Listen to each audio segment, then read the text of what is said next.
Mas a verdade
Pessoal,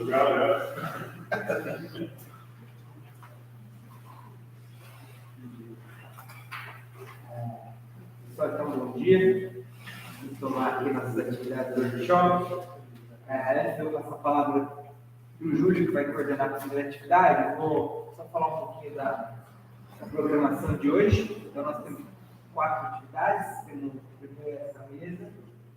E a ideia dessa mesa é discutir questões teóricas da sociologia econômica das finanças e como que a teoria que a gente conhece da sociologia econômica das finanças pode ser utilizada para a região e questões amazônicas. Então, meio que um debate bem geral, né, ligando aí as questões conceituais. Tá? Então, um contratempo que nós tivemos para essa mesa é que a Carol Bischoff, que era quem ia participar, não pôde vir porque está doente, ela está com dengue, né? Então eu assumi aqui o lugar dela e daí já vou pedir, como diriam os ribeirinhos, vai me desculpando, né? Vai me desculpando, foi meio de improviso aqui, mas vou trazer algumas questões gerais. Segunda atividade é a apresentação do Paulo. Então, Paulo, como disse ontem, ele é um especialista na abordagem das cadeias de valor e ele vai trazer algumas ideias de como que essa abordagem pode ser usada aí na análise de commodities na Amazônia. À tarde, eu vou fazer uma apresentação sobre política ambiental na Amazônia. E por fim, a gente fecha com a apresentação da gente para a parte mais empírica e os resultados preliminares do projeto. A gente vai apresentar os resultados da parte quantitativa, analisando aí dados de crédito, produção e desmatamento das relações entre esses padrões na Amazônia.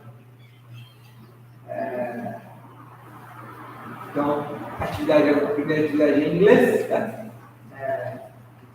Então, vamos lá. The floor is yours. Thanks again for your invitation. Thanks, Ismail. I won't have a friend and help us all the time. Children that know me, there is a difference today. I'm using a sheet, and usually I use a t-shirt. But how Lady Gaga using t-shirt in the Oscar, I begin to change my fresh ideas to stay here. My daughter said, "Father, you are different today." I said, "Brother, I don't have t-shirt." But okay, let's go. I would like to start this presentation, or it's not a presentation, but how to use economic sociology tools or reference to think about Amazon.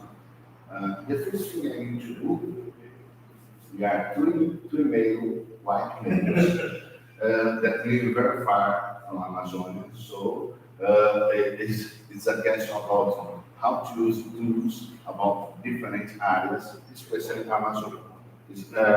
Silvio knows Amazon, I know little. So I don't know if you know sometime in Amazon, but this is important to understand what I'm doing here. I will pass to Silvio. I begin to make some appointments and to you, and I finish to talk about it. Okay? Okay. So my presentation is going to be more focused on economic sociology, broadly.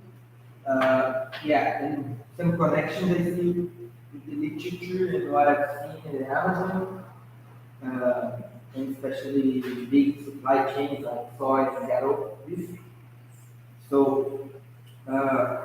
following like Greta Thunberg's work, I would say that economic sociology is organized around a platform, organized around a very ambiguous term, which is embeddedness.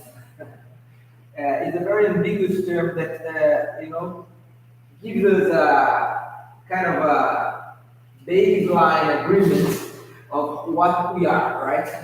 So this idea that the economy is embedded in society is the big idea, the big concept that put us, our economic sociologists, together, right?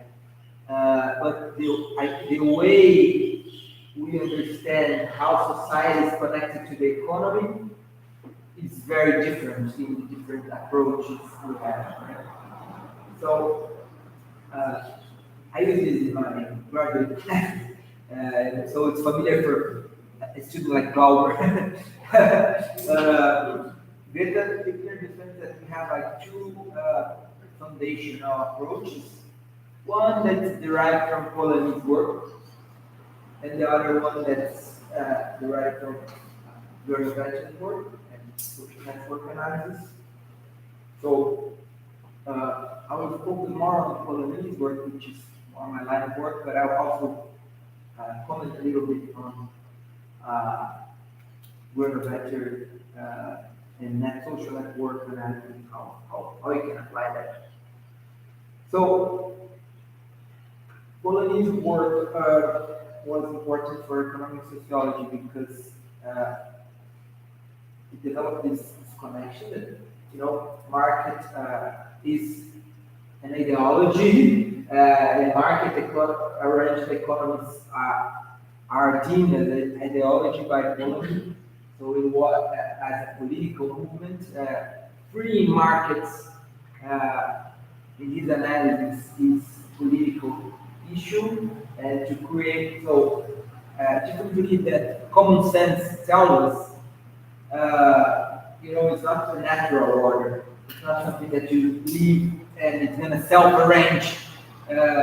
So it shows that based on the analysis of the 19th century, how there was a political movement defending market liberalism, and he came up with this idea that eventually this generated instability, this generated conflict, and there were some reactions basically to generate free market. In the first, you had to create three, what he calls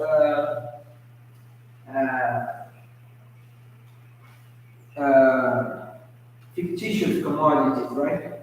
First one is money, second one is labor, and the third one is land or the environment. You say it like that. So his assessment demonstrated how the turmoil that led to world wars and crises in first half of the century were associated to reactions to the expansion of free markets. So he had the idea of a double movement. When market liberalism expands, it hurts society somehow, and society gets back at markets, establishing some limits to markets. So social movements were important in understanding how markets get limited by society, but also states, right? That's a big innovation of Polanyi. He really thinks states and markets as interconnected. State builds market and markets build state, so there's an interconnection, which is unlikely like in traditional economic thought that tends to think markets and states are different objects that are not interconnected. So,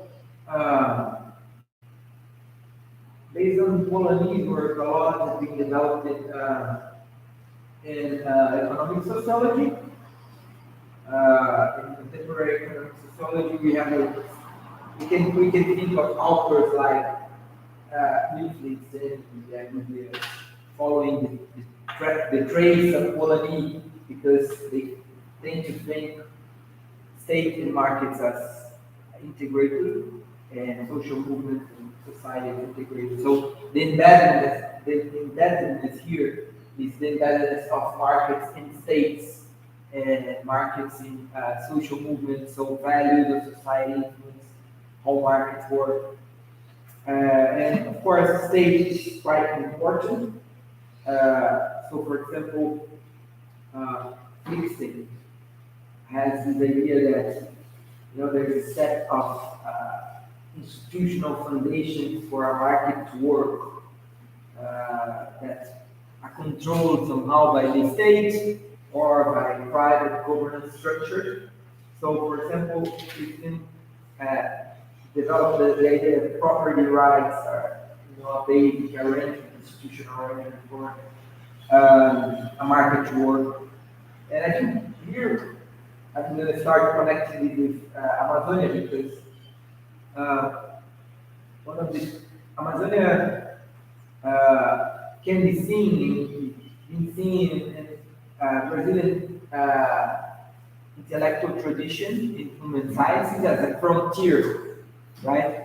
As a place where the state and modern society is still arriving, let's say like that, where institutions are not well established, where you have precarious states.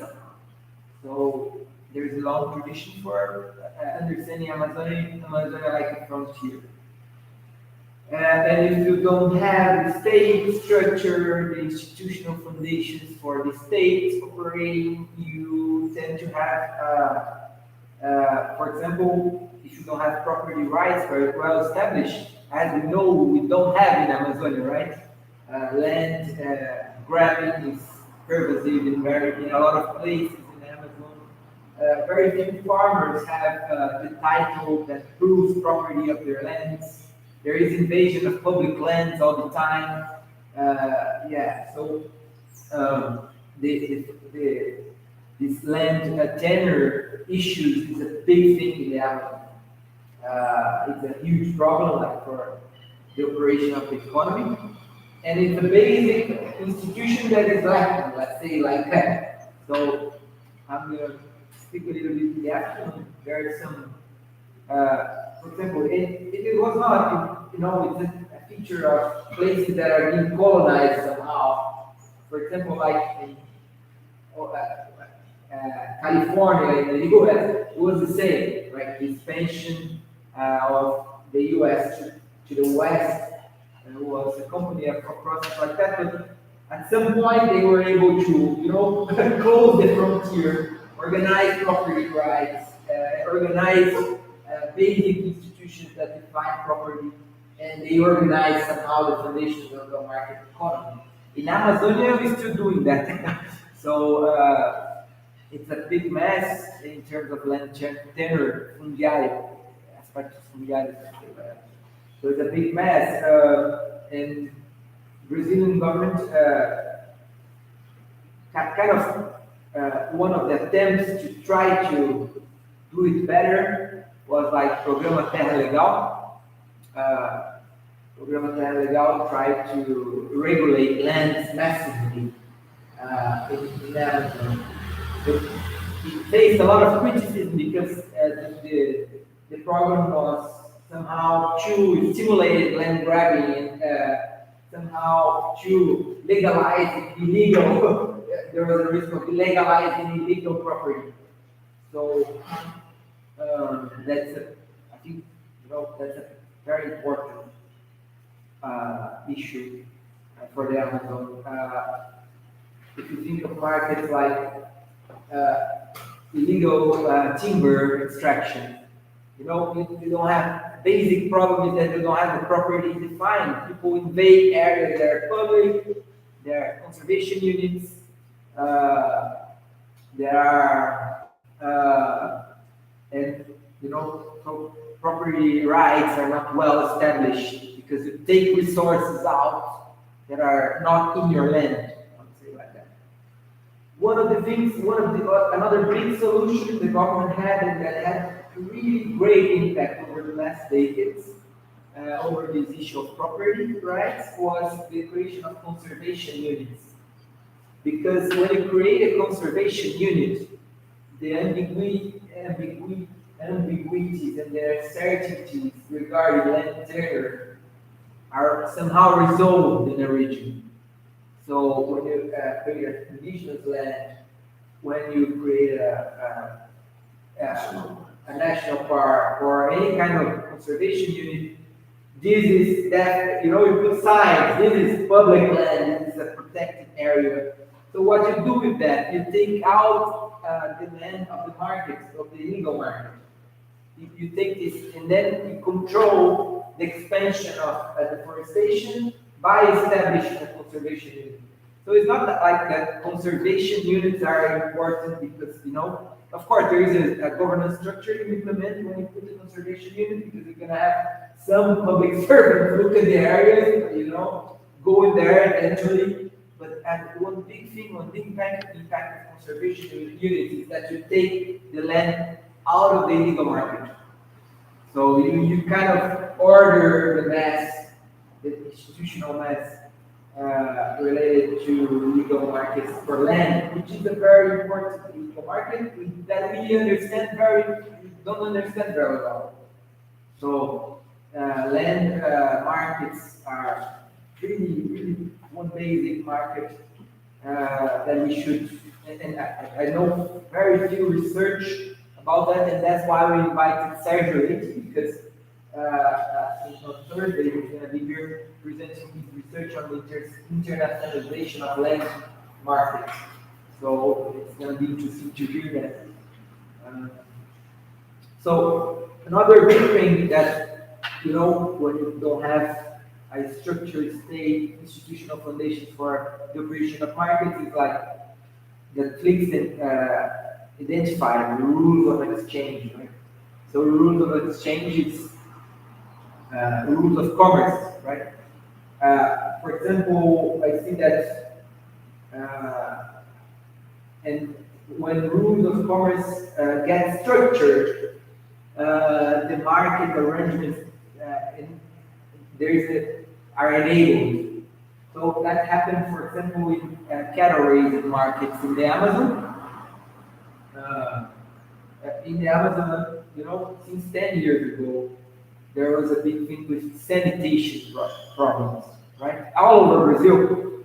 So we had a very difficult time in controlling foot and mouth disease, which is febre aftosa,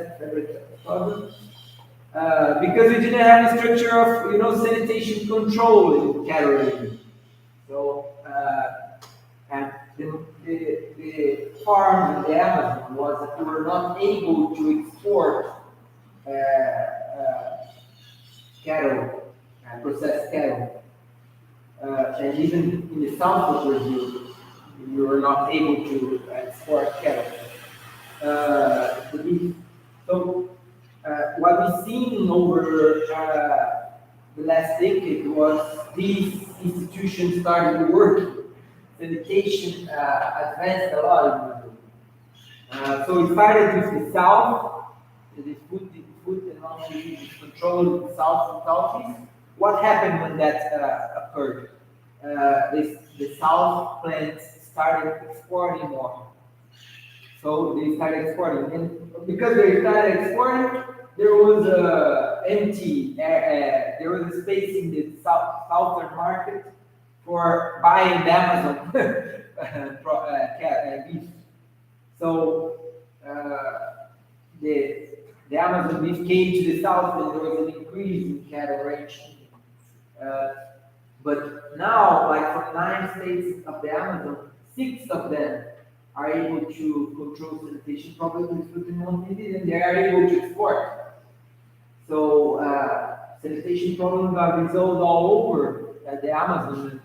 Only 3 states that are not able to export directly. So that's made a new boom in beef markets, markets, and plants in the Amazon are able to export now. So there is an intensification of commerce, intensification of the activity of beef slaughterhouse or beef processing companies like JBS, Marfrig, Minerva, and these guys, of course, there is an indirect impact in that because, when beef is going up, there is opportunity for challengers, like in slaughterhouse market, small slaughterhouses getting increased too. So there's a whole dynamic of that. So another, of course, very important thing in terms of institutional foundation is environmental policy, right? I don't think Cliff can deal with that directly, but environmental policies, let's say, they establish limits for markets regarding deforestation, regarding the degradation of the environment. So that's always what somehow these institutions do when you think of market expansion, they establish limits, right? Limit for a specific, the case of environmental policy, there's a limit for a specific fictitious commodity, which is the forest, right? So environmental policy establishes this limit how much you can forest, how you can use the land in the Amazon, the biodiversity of the Amazon. So I'm going to present something about that in the afternoon, how environmental policy will evolve. But I can, say that we have over the last decades we developed quite a sophisticated environmental policy that was not really applied too much. There was a specific period of time when it started being applied, which was in the 2000s.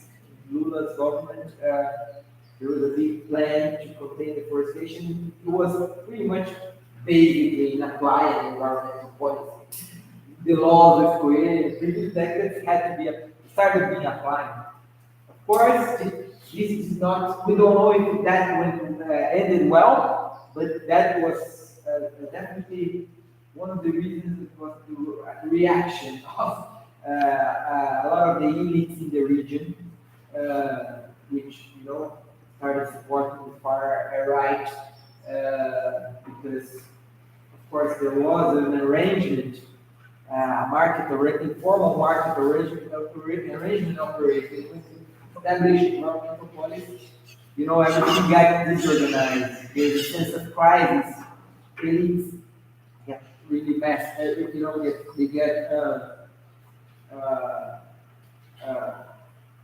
They have problems. The reproduction of their domination is somehow threatened. So so another arrangement that suggests conception of control, which are using this concept in our research. We're going to present some stuff on Thursday. So when you don't have a very structured market, a very structured state, when you're working in a frontier, you tend to have forms of organization that are specific and that may be associated to what Flickson identified in 19th century US capitalism, which is direct control, right? So, there's a long tradition on that too in sociological assessment.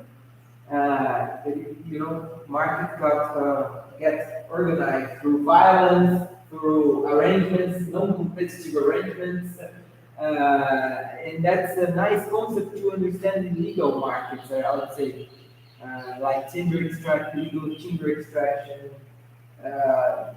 Basically you have like coronéis or barons, or captains of industry or land barons all over Amazon, right? They are elected to be mayor, to be governors. So that's another interesting thing for us to look at. There's illegal arrangements. There is logic. You tend to look at the Amazon and think, all right, this is a big mess. No, it's not a big mess. There is a form of organization, there is a form of rationality, there is a conception of control that organizes the social arrangement and the economic arrangement that emerge. So we have to understand how it works. It's not only say, all right, this is not modern, we're not going to look at this. No, we have to understand that. So there is an agenda here for studying legal markets with these concepts, I would say. And of course, when the state is not around, someone is going to put order things, right? And usually it's whoever has more power. So we're seeing a lot of examples with the Bolsonaro government, like Yanomami's lands. There is an organization, and usually there is organized crime coming over in these activities. So, of course, this is a dangerous thing to research in the Amazon, but it's important to address that. I would see a connection here with Bruno Vetter work. Maybe what you want to understand is already is through social network analysis, because in social network analysis you have like there is a complex of interactions that arise. Can you imagine understanding the social networks in illegal gold mining in the Yanomamis lands? There is a social network connecting local several levels of activity, and eventually there is a connection between legal and illegal markets, right? It's not that illegal markets in the Amazon are completely isolated from the rest. There is a basket. Right now, big discussion about regulation, because eventually the gold gets legalized, end up in a shopping mall in São Paulo or in Europe or in Google. So I think this is an important quest. Another concept of inclusive work that may help us in terms of institutions is like general governance and private governance. And here I see a connection with so there's this concept of internal governance units or private governance, which is important. I see here a connection like with the idea of governmentality in Foucault to connect with Ismail background. And so over last decade we had important agreements in the Amazon region. With that, there was a trend towards privately organizing markets. So instead of public regulation, as the state is not here, we're gonna social movements kind of press big companies to organize private governance. So two main examples are the cattle beef and the soybean moratoriums, right, which is the previous project. So it was basically international environmental movements, mainly Greenpeace, that protested against these big companies. First, against soy traders, saying, all right, you're not expanding to the Amazon, you have to commit, if you're expanding to the Amazon, you have to commit not to buy soy from illegal deforestation. And they were kind of successful in establishing the moratorium. In the case of cattle beef, it's not so successful, it's still a lot more complicated because soy was rising in the Amazon. Cattle beef was already there all over. Cattle raising was already there all over. So, bigger battle, I would say. So, it's private arrangements, and we can connect to the idea of governmentality because then a responsibility that should be states' responsibility regulates like through environmental policy, assure you're not illegal deforestation illegally, deforesting illegally. Then JBS, Marfrig, they established arrangements to connect, to control their suppliers and so forth. Of course, this may confront with their business, but it's important for their legitimation, right? Like last year, we had like an embargo from Europe. Europe is not going to buy Brazilian agribusiness products if they are not proved to be free. If they are not proved to be free from deforestation. So if these companies want to be global companies, if they want to be internationalized, they have to, incorporate these mechanisms, and they're going to be a concept that we talk about today.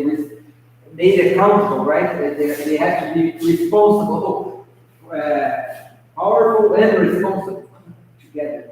So, of course, there is here also a big picture on how social movements induce these private arrangements, and how, you know, these private arrangements, they also legitimate uh, uh, the power of elites, right? So we think of Potential idea that criticism is incorporated by capitalism, and then the religion is legitimating, improving their status. There is an interesting thing here. So other things, connecting like with my homework on interconnection of tubes and fixing idea that tubes are interconnected. I think there is an interesting thing for researching now, because I think the dynamic of deforestation, it's let's say a complex dynamic that entails different tubes. Some of them are legal, some of them are majorly illegal, others are illegal. And there is, of course, like I argued for thesis regarding recycling, there is, of course, a division of work, and dirty labor is done by low status fields, and the clean labor is done by more powerful fields. So there is a settlement, like if you think like timber extraction. Timber extraction commonly involves slavery-like conditions, and very precarious work, and so timber extraction is basically used to arrive in a region. When you arrive in a region, you take high value timber, you clean out the forest, and when you clean up the forest, you know, eventually you use fire to open an area for cattle ranching. So that's the dynamic of deforestation. It starts with timber, illegal timber, clean out, you capitalize, go out. After that, you clean up the forest with fire, and you open new land, and you sell this illegal land, right? So there is a connection with illegal markets for land. You sell the illegal land, and to make your property legal, eventually you put some cattle to make the land, to show the land is productive, you put some cattle there. So then comes cattle raising. Cattle raising is quite extensive, not very productive, and it's very related to the land market, right? In some cases. Eventually, cattle raising can evolve to something more productive, more sophisticated, but usually, you know, these lands are usually in a remote region. When roads come closer, their market value increase, they are sold, for example, for soy. Then you have a clean business, right? Soy is completely sophisticated with big machinery, we're modern. So there is a connection between all these activities, you know.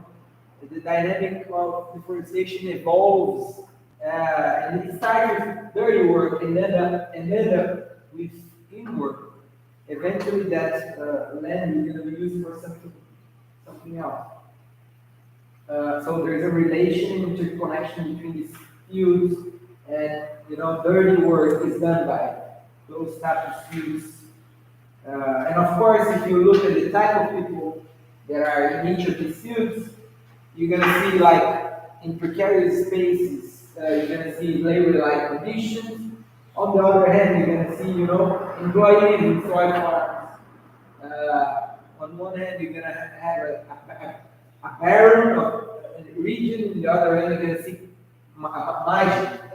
So type of people change, and the reproduction of, and then you have a connection with Bouvier. I think that's what I came up with my thesis.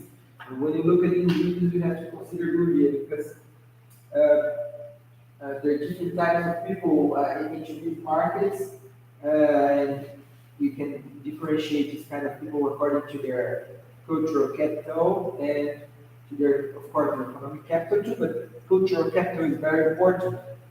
And I think Marcelo always talks about that, Marcelo Carneiro, who I don't know,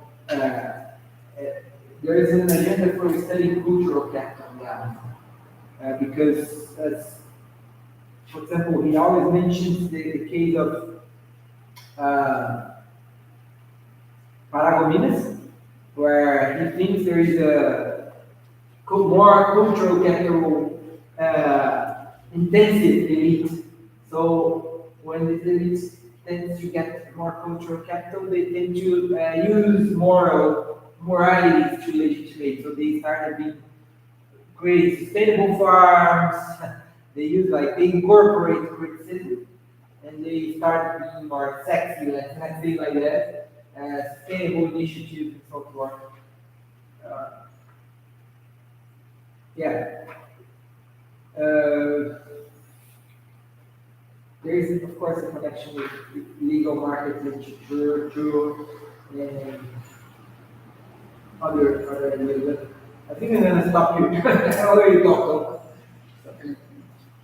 It's okay. Thank you. Thank you a lot, so I think you start the issue different points. And now I invite the guys that come from the lot to see our point, my opinions. Right, okay. Thank you. No, it's been very good to listen to you. I think really kind of a theoretical. As I mentioned yesterday, I'm someone who starts with events and then borrow conceptual tools. I think markets and society, I mean, it is a question that's still with us, and especially with environment, climate, society is very much in it. And now there's a formal mechanism, ESG, as stands for social, is very important. So I will bring in some cultural economy, literature frameworks, and also financialization perspectives on the relationship between markets and society. But before I do that, I mean, Julio's comment, talking about Amazon from a distance, the guy from Europe, I'm from Turkey as well. So. I'm in the middle. So I can see how what we call Eurocentric views. But it is important, the distance. I think that word is very important in this particular case, and especially when we talk about land, because there's an economic concept. There's a colleague at what used to be called CAS Business School.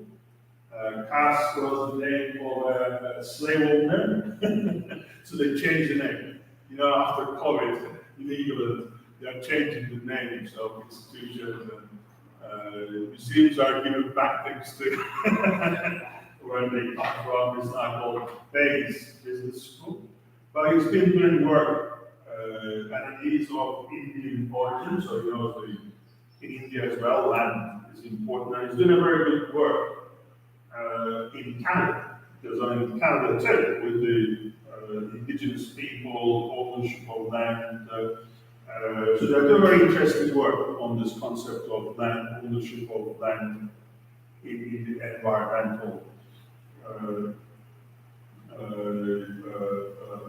context. Well, I'll say a couple of things about this. Yes, I mean, but it shows how important then to do research here, because what is now being introduced to the language is the concept of value for whom. But it's also about values of indigenous people. And one element of it is in New Zealand, because in New Zealand and Australia, indigenous people in the religious beliefs dating land is a person, just like us, that's where ancestors live. So I think there's an increasingly this anthropological thing that's why anthropology is anthropology has more concepts, tools about what is the value of land, what is the value of green, what is the value of. So New Zealand is now the first country where they legally recognize a river as a person. So it is a legal right. And it is based on the indigenous people's understanding of. So river is Julio and river is. So I think there's that kind of legal change. I mean, how to bring the legal system. Like one of my colleagues at the business school, he thinks land that the companies own should be given a legal right. Now that opens up interesting questions in property rights in a capitalist system. Yeah, so how do we bring economic values? I mean, it is social coming in by a different way. So can we change the legal system? So can we do these things without changing the legal system? So protection is given a legal entity. So I think in that sense there are interesting literatures that we may wish to link, especially the one that is being done in Canada and in this New Zealand rivers legally given now, so in that sense, I mean, yes, I mean, the distance issue, I mean, that's why, how do we bring in, I mean, Sylvia knows, one of the work I do is to work with artists. There's a project called Money and Environment, because when businesses or economists, when they think about value, what's the value of that land for environmental purposes, for market purposes? Because ultimately the market is where there's an exchange value, the price for something. But artists have a different understanding of value. So how do we, for example, in the ESG, what does it mean, environment? What does it mean, social? So it is the kind of, I mean, I like philosophy, so it's like Nietzsche, yeah? Rethinking values. So in Europe, yeah, transition from religious view of the world to secular view of the world. And this is, you know, so there has been a revaluation of values. So I think it's a big question, but important because you bring the distance. I think maybe we need to bring some anthropologists, philosophers, to discuss artists as well.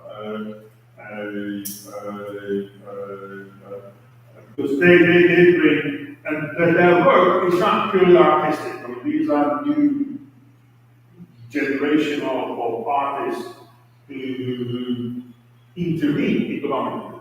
They create economic systems. For example, there's an African artist in Ghana.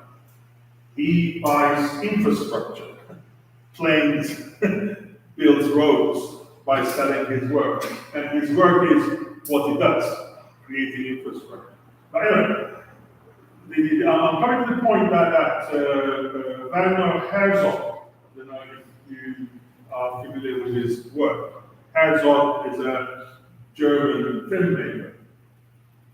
And he made a film way back in the early 1980s in Australia, based on a real story, where the green ants dream. So indigenous people were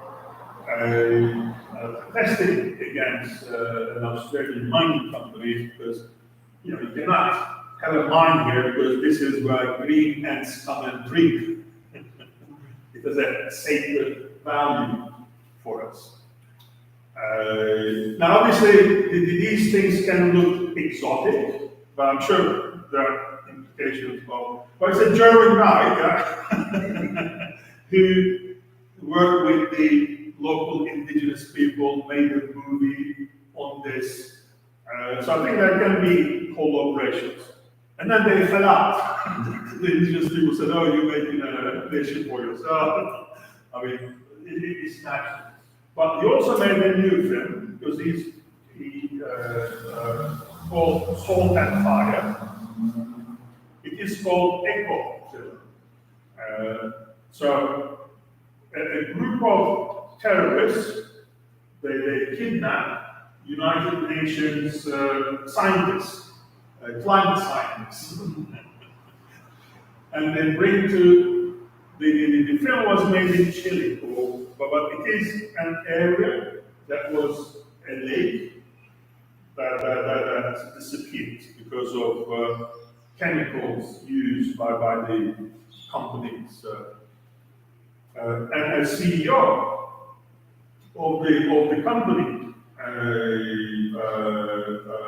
he married a local lady, and then their children, because they lived in this contaminated area, so they lost their sights because of the poison. So the film is about how he brings, through terrorism, these UN scientists to live in this lake that disappeared, to have a first-hand experience of what environmental damage is. Now, I think it makes a point. Yeah, I mean, seeing things is important. I mean, another work that influenced me is and I use it quite a lot in my research and teaching, and I'll come to the cultural department. Another German filmmaker, Wim Wenders, he made a documentary about this famous Brazilian photographer. Where he came back and he regenerated a forest, and here's a foundation. But he worked with the mining company. Was that mining company Valley Engineers? Because I think in Brazil there's a law that these mining companies have to spend research and development to generate knowledge how to regenerate things. So he worked with the enemy, his knowledge to regenerate the forest. But I mean that brings me to Michel said about the environment. I mean, he uses one of Goya's paintings. It's a very famous painting where two people fight each other with sticks, but they're fighting against each other on a swamp. So as they fight, they both are being disappeared. So nobody will win the fight. So his point is, yeah, the environment is a global problem. So how do we then people who used to be enemies, and then he introduced the concept of global and local. I mean, you're right. I mean, The interest in Amazon is because Amazon captures world's carbon emissions and they have calculations. And with deforestation, now they calculate Amazon emits more carbon than where it used to absorb. So what happens to Amazon is a global problem. But there are also local issues. Then how do you deal with the specific issues of the people? Because Amazon is not just forest. There are people, like I was talking to Julio, 20 million people live. And that is absent, yeah, from people's view. So a young boy or girl, they see the pictures of Amazon forest without people. Or people who have to live, etc., etc. So I think, how do we bring distance and the local, global and local together? I think will be interesting. But like yesterday, when we talked about the central banking, it was a global knowledge, yeah, global problem. But it cannot solve the global problem without understanding local specificities. Yeah, I think, how do you bring global and local in this environmental debate? I think will be interesting. Because I'm talking about society, yeah, or flip side or economics. Which society? Global society or local society? Global economy or local economy? I think with climate, it has become more important. I mean, we did have concepts in the past. I think we shouldn't totally ignore the Marxist vocabulary, power relations, imperialism, multinational, because the market is created for a purpose. Primitive accumulation. Yeah. That's pretty much it. Yeah. So I think, so we need to maybe in that sense rethink markets, in the global sense. But I agree with you. I mean, most of the literature comes from European understanding of society. Unionized labor in France, or workers putting things on Amazon warehouses. So I think, how do you bring global and local? And the point you made is very important, and the concept of distance is very important. But without making it sort of antagonistic or dualistic, so there is a need, and then we need new concepts of that. Now, I will move on. I think land is very important. I mean, it will be interesting to look at other research. I mean, there's an excellent point, Silvio.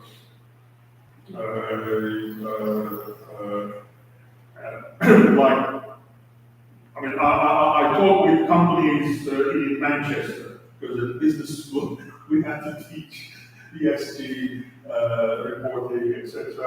So I'm meeting with the sustainability directors of companies, like Heineken, who how do you use less water to make beer? Because one of the problems they had was during COVID, nobody buys beer. They don't go to pub in the UK. They had to pour all the beer. So they said, oh, how do we get rid of this beer in a sustainable way?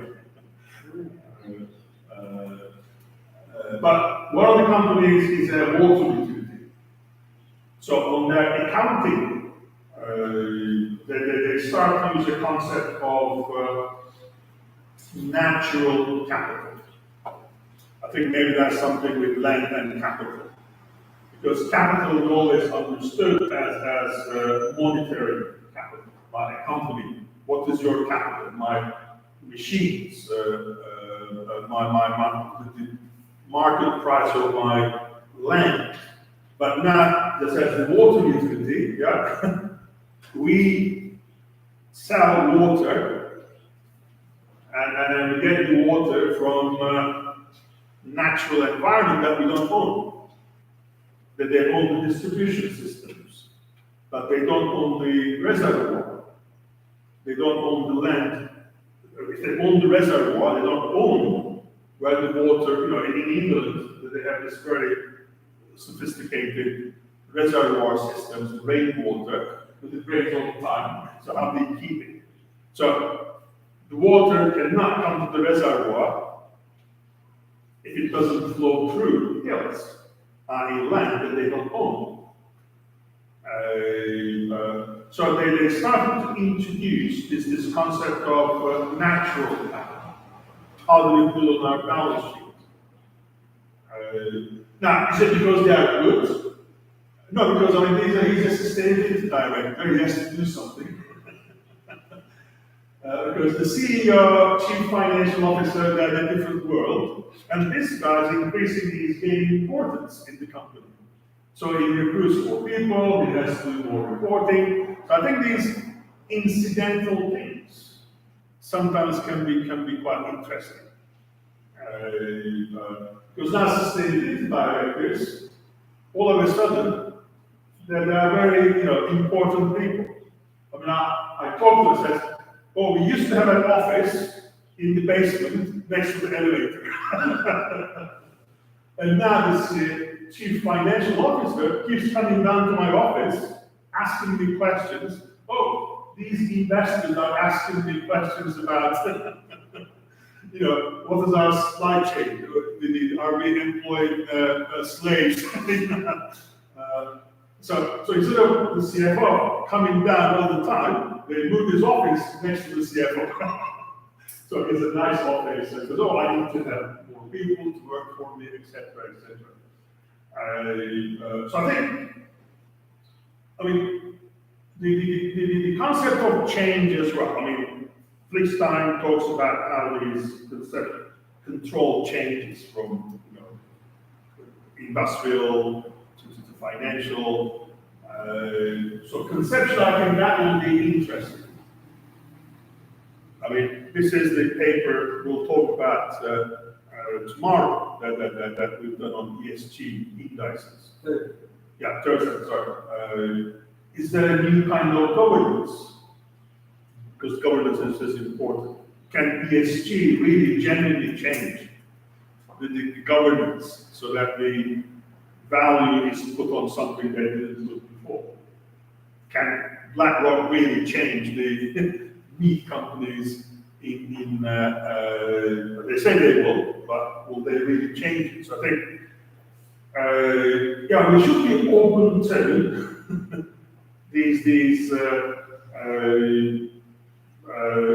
the concept of change.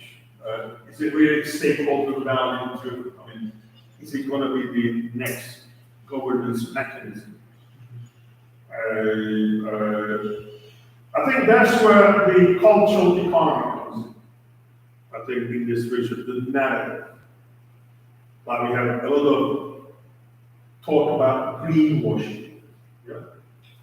Now, we cannot really, as social scientists, ignore greenwashing as a non-scientific or non-academic topic. It happens. But most recently, and my students were surprised when I showed the picture of the German police going to the offices of Deutsche Bank. Because there's an allegation that Deutsche Bank, the asset management firm, is selling products under the name of green products to investors. They are not green. That's the allegation. Now, when the police goes and investigates Germany's one of the most reputable, banks are not reputable, but it is. So how then market, because market is firms, create narratives about environment and green. And also in countries. Yeah, Silvia, you told me, what was that? Good for the British. Para inglês ver. It is important. That's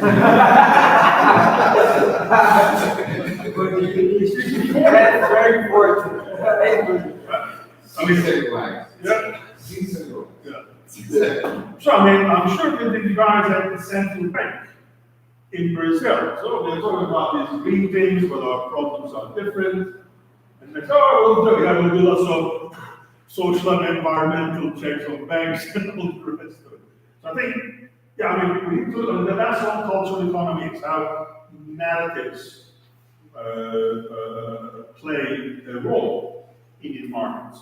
Now, we have from cultural economy studies concepts for it. Like one of them I use comes from semiology, people who study science and engineering. Because when we talk about markets, and that's where I think some Marxist concepts can be useful. Because I mean, Marxist tradition developed this ideology concept better than other disciplines, like Gramsci. He was important, and other post-Marxists like the Argentinian Laclau. I think he did some very interesting stuff. Post Marxists linked with Laclau, I use it quite a lot. But the concept there is, in a market, goods have use value and exchange value. Of course, when Marxists use it for different purposes, yeah? Value, expectation, labor. I mean, I don't take that, but there is in all markets the use value and the exchange value. Now, why is it important? Because when we look at Apple, yeah, or when we look at Tesla, yeah, because it's relevant for our purposes.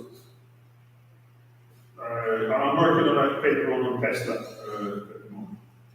Now, Tesla, in 2020, the value of Tesla in the stock market was bigger than Volkswagen, Toyota, Ford, yeah, Hyundai, not individually, all together.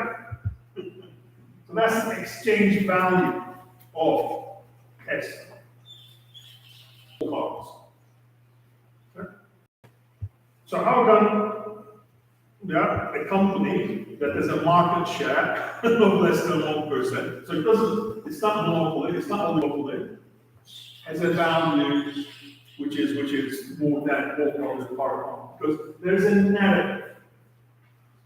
The narrative has several elements. It comes from Musk. He's a genius. He's sending rockets. He's going to solve the mobility problem, and he's been successful with PayPal. So there's a very strong narrative about Musk as genius, innovator. Yeah. And it is a story, it is a narrative. I mean, how can you replicate PayPal as payments to electric cars? Of course, he's broken the concept that we can make electric vehicles, and people will buy them. But there's also a narrative about Tesla. Yeah, Tesla is the future of mobility. Tesla is the future of, so narratives play a big role. Now, even mainstream economists like Schiller has written a book called Narrative Economics. And also, there's a huge, I'm sure you'll notice in organizations that sense making. All of a sudden, mainstream management people, they talk about, if you want to have a career now, you write about sense making. Which is about culture, language, stories, narratives playing a role. Even China, when they had Belt Road, it is a narrative for next stage of growth for China. That was. So I think we need to look at how markets, the narratives influence real behavior and valuations.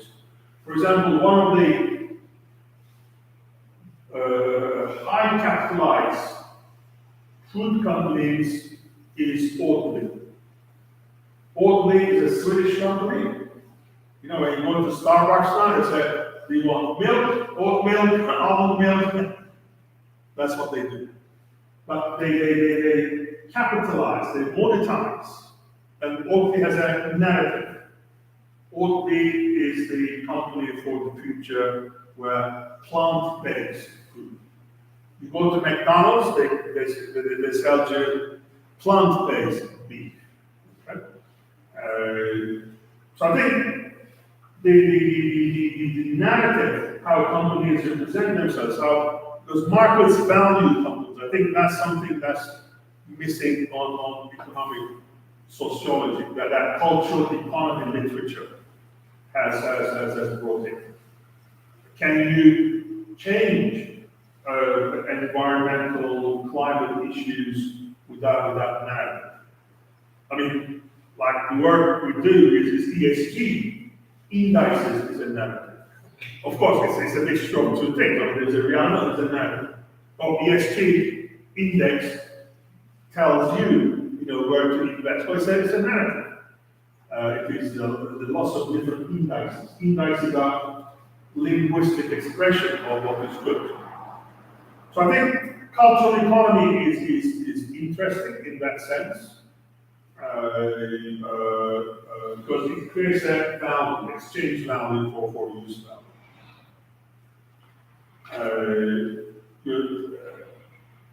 And also it creates power. I mean, people who have control over language,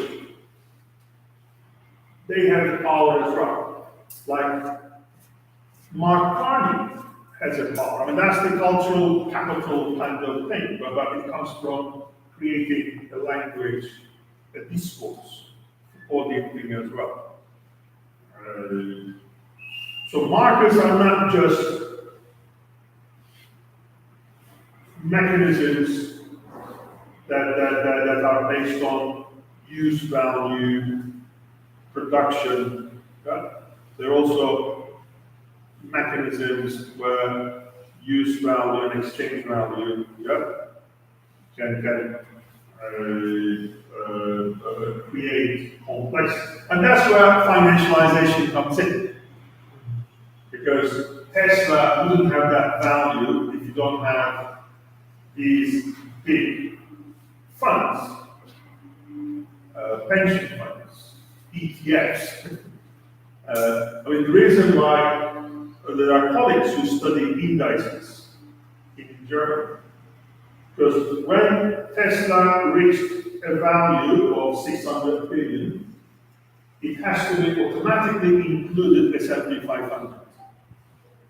Now, when it was included S&P 500, BlackRock has to buy that company because it's in the index. So they calculated the value of Tesla increased by 200 billion just because it was in the index.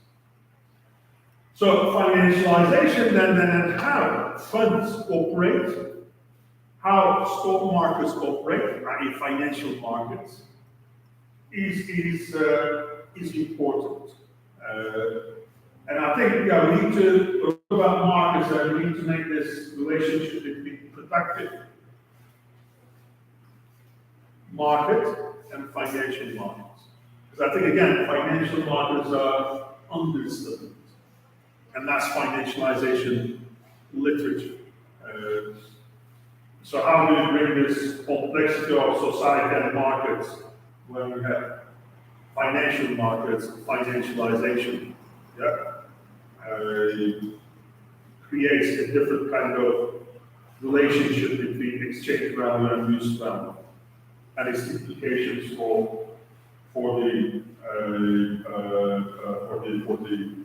society. And again, Oatly. So again, the concept of the narratives This is like we have this rise of the destructive companies.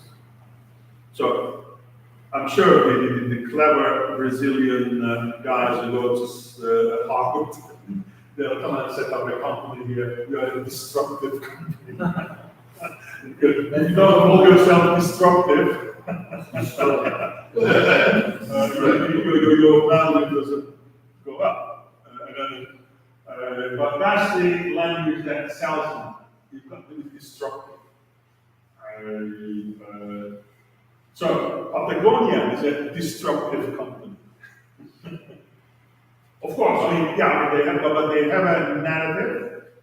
They're destructive because they're ecologically good, environmental. I'm not saying it's good or bad, but again, there's that element in studying markets where markets are obviously at the end of the day firms, and how firms represent themselves.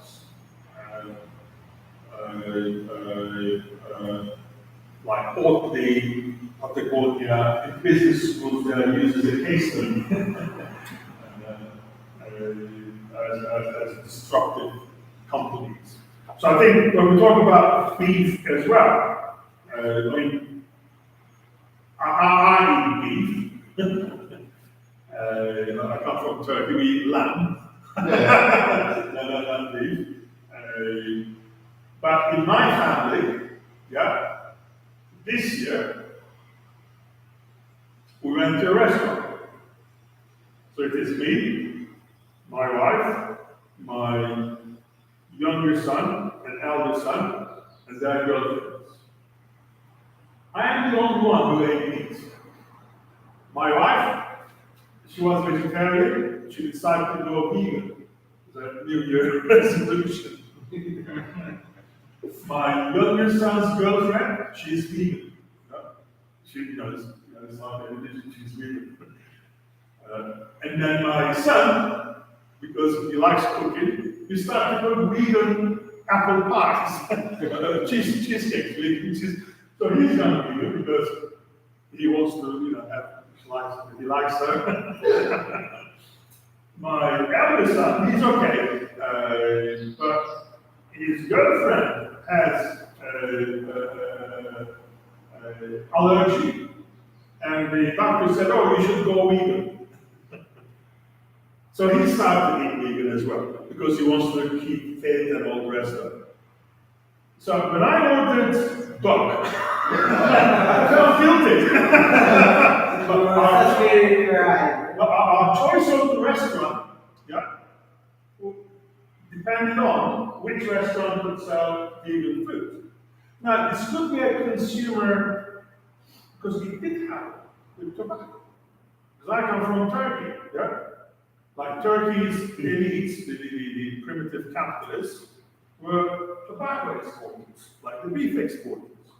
Overnight, of course, they had lots of money in Switzerland. But then the father said, "Oh, I have 3 sons."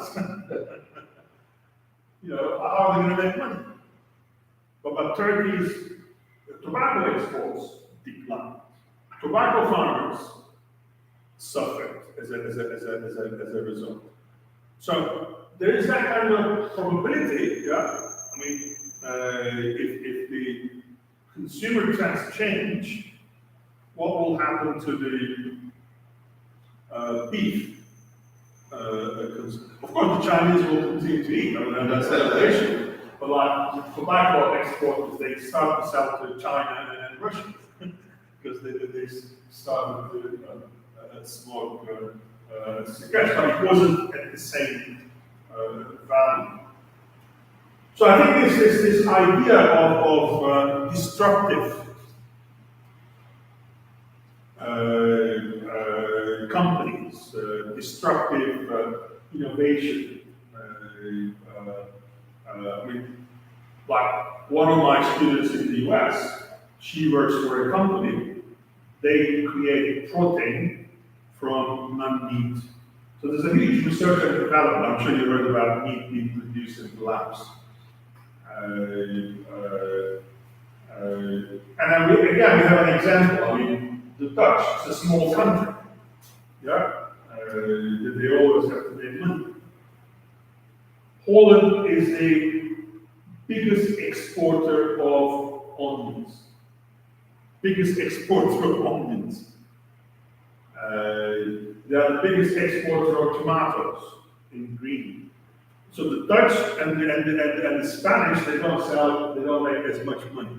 So there's an implication for the farmers in Greece and Spain when the Dutch makes these, tomatoes, and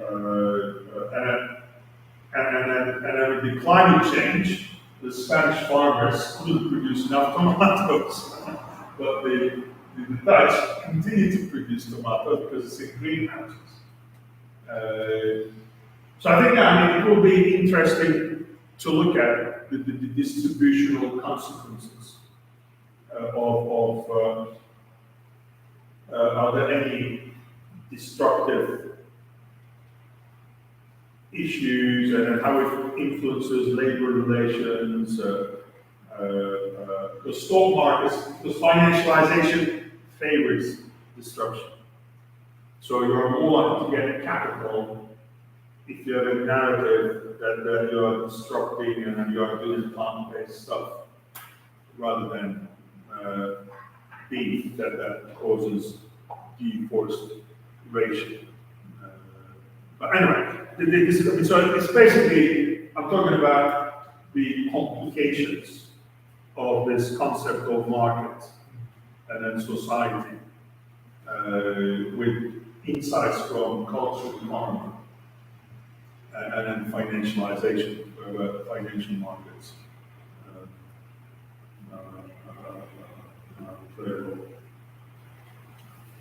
Right, I'll stop there. Thank you. We discussed different methods. So, talking 2,000 words. One was listening. The first thing is about Amazonia. Amazonia, we talk about narrative. Amazonia is a very fun narrative because the first idea you are naked women, great naked women, you need Amazons. I live in the United States, there are some guys, there's a lot of movies that say, I live close to Amazon. Okay, 3,000 kilometers. Okay, yeah, close. It's so fun. This idea of Amazon, to me, is a kind of narrative that put different fields to work together. It's more used to basically more to research Amazon than the Savannah Forest. The Savannah Forest in Brazil is so important, but it's almost erased because you have a road to Amazon, but not from another road. And this is the first thing I need to understand. When you think about Amazon mobilizes some research that another world knows. This is important too. The second idea is capitalism of borders, or the Far West. This idea of the Far West. Perhaps the first idea, the Far West is an ancient word, it's not a developed word. No. I think today it's possible to treat the Far West and the farms and the cemeteries. Because if you think Amazon, you have the castle. The castle goes to JBS, and JBS goes to the stock market in New York. Of course, this guy talked about the SCG, like I told you, I'm doing a research about Maggi, which is the biggest company of soil in Brazil. And if you see the guys, the first guys is a farmer. The guys are buying land. The second one is a niche banking, is a more industrial. But the third generation, Leonardo's name, is spent time in Stanford working together the Greenpeace ECO in the green funds of Stanford. Of course, this guy is small in the family, but you need 3 generations to change your position. And to my view, sometimes you need to see, like Flintstone, you have an industrial, you have a selling, conceptual will have a funds. I don't know, there is a joke about flexibility, this is my fund, that say in a long time, everything is okay. It was 100 years I found this. This is a joke. But this creates important, perhaps, when you think Amazon about different fields, it's possible different funds. About narratives, this is to me is important. There is a narrative to appear in Amazon. No people, only greens and blacks. But there is a new narrative, very strong message that will arrive in the world. The capital narrative. If you see the example of Aki State, Aki State had a lot of money to extractive solution in the government of the day. But now, the capital arrived very, very soon. And this, to me, is important, not because I like capital, I like it very good, okay? But okay, it's my fault, it's my fault. But the problem is, 25 million persons are living in Amazon. The Amazon is the core space, and Brazil is like a curse. If you say Brazil, praise the forest, is the poor people. It's not a Marxist argument, oh, the poor people need to save the poor people because these guys can destroy the forest. But it's the real thing. It's not important to tell you, I am living in paradise, but I don't have religion. I don't have water. I don't have heart. So you say, I don't need to have this. This to me is one question about cultural or marketing society. Amazon is a poor land, it's a poor space. And you need to put a lot of money. Not like Biden give you $50 million. $50 million is $2 by person in Amazon. It's a joke. I want to sell in Amazon and give you $2. This idea of narratives, and now there is a cultural question. The country in Brazil arrived in Amazonia, and the new guys now, I don't want to be staying in the forest. I want to make money. Of course, I need to start with the money. These guys see not a lot of money. They need back, this is a lot. And the guys that put the money in the niche back, they said more and more and more.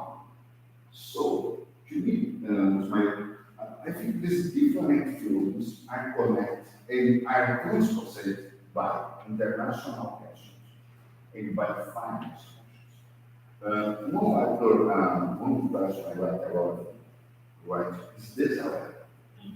This way made a very nice relationship between local and international, especially in the lower fields. The last book about the Indians, how the Indians' lives work like Indians, work like in England, and work in international courts. And can move in these different places and create different actions to support a local elite, international elite, a very international elite. And the second guy I think sometimes about non-value is focused in the book in the Worksho. Because when I go to I spend some time reviewing Amsterdam, in the Amsterdam to me is a very nice show. Because I take a Uber to go to the Congress. In the Uber, I lost the way. It's unbelievable because I return and go to the subway. In the subway, there is no restaurant. And I come with my phone in Amsterdam.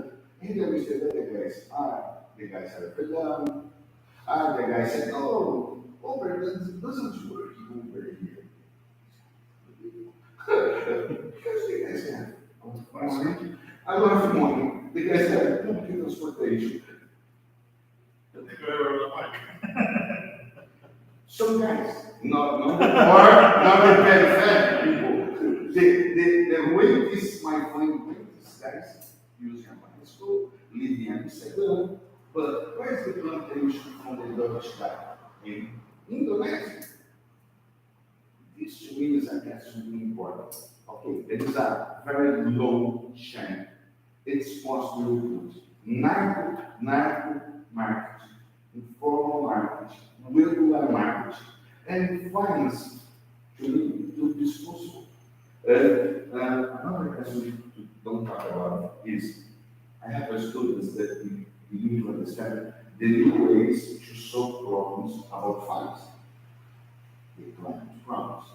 And one thing that I found in the 60s, the American put a lot of money or put the direction about human rights or about some cancers, the democratic, this is the democratic change the United States, the lawyers take and we talk about human rights. If you see the agreement, have a same movement, but now it's a financial say, the guy don't want to show the things of that, create a fund, and this fund sometimes is an asset fund. You understand that you have a finance tool to solve problems that before you don't use finance tools. But the question to me is, who can place this match? Because are elites. No, it's not elites. Elites is so far. But some guys can, like in this can do vegan. Because half of Brazil are vegan. No, because meat is very expensive. They don't. So the question to me is, how should get this question about inequality and equality? Amazonia is very inequality. It's very important. This kind of solutions are different solutions to different actions. It's not really in this case, but different. Now it's possible to play this. It's not only Amazon. In my condominium, in my close community, so that close community, not condominium, or in university. There are certain universities. Like I talk about ESG, university, social responsibility, but the people that come here, it's like a far west market that work together in another place. Okay, you told me, okay, but it is the real, but if you put more in Amazon, it's impossible to stop the guys and say, not because people are poor and can destroy the forest. It's not my point. But the answer is inverse. If you don't support the poor people, how do you say, what kind of Amazon we are trying to save? The European Amazon, the Paulista de São Paulo, Amazônia, or the Amazônia of the guys? And I think there's one thing, it's not money is important, but how do you make money get to the ground? Because there's a lot of intermediaries. This is another case. This is another case. NGOs in Amazon. I researched intermediaries. So some guys using this Greenpeace. There is an international market to intermediaries, to Greenpeace, to Brazilians that fight to this research. I think the same in the France.